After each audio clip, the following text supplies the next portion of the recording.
Kain tayo ngayon ng pananghalian. So, bumili ako ng papaya na salad.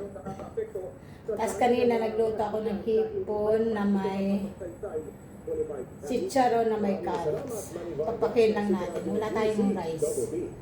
Sarap to. At ito yung sauce niya. Papaya, may dinurog na mani. May cherry tomato at saka may sa mga akla, hindi makadaan ng mga motorista. Kaya naipon ang mga sasakyan sa magkabilang bahagi ng National Highway. Hindi ko alam to.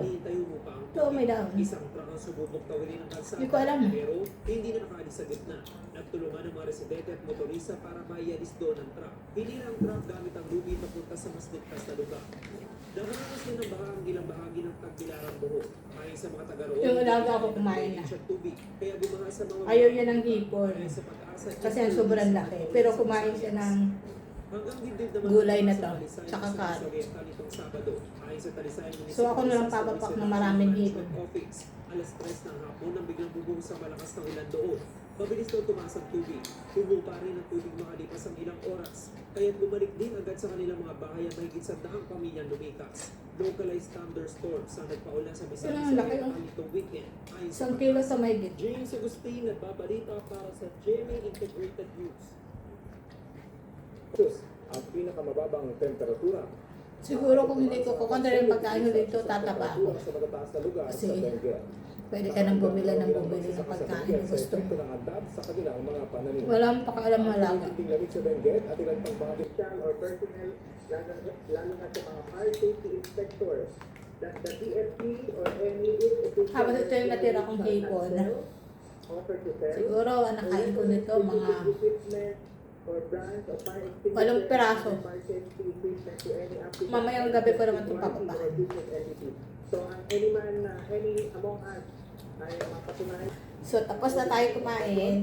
Ito mamayang gabi papakin kasi bukas magluluto na naman. Ngayon magde-dessert na tayo. Meron akong binili ng iba-ibang dessert. Let's try. So mag-dessert na tayo. Maraming salamat po sa oras na Sagana. Katatawa. Sagana. Ito yung paborito ko. Sawa na ako sa cheesecake. Sawa na ako sa merlay. Ito na lang yung paborito ko. Sarap yan. Try natin.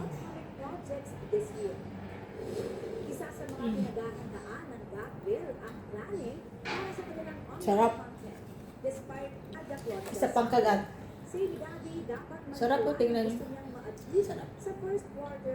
Solid na solid yung chocolate. Tago na natin kasi busog na. Yung iba naman.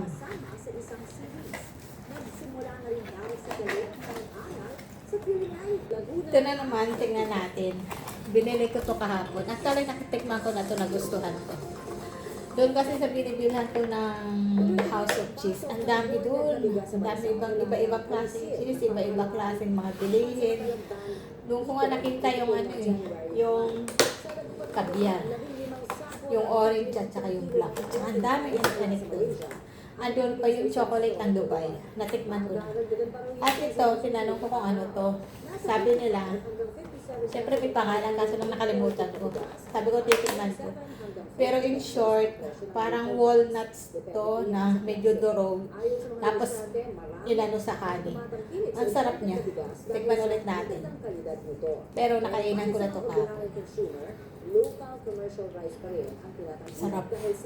Parang gusto kong i-experiment lang pa unti-unti yung mga hindi ko pa natitikman. Pag gawin ko ng Pilipinas, hindi na ako kakain. Ganito yan. Oh. Yan. Ganyan siya. Walnuts siya na inano ng honey.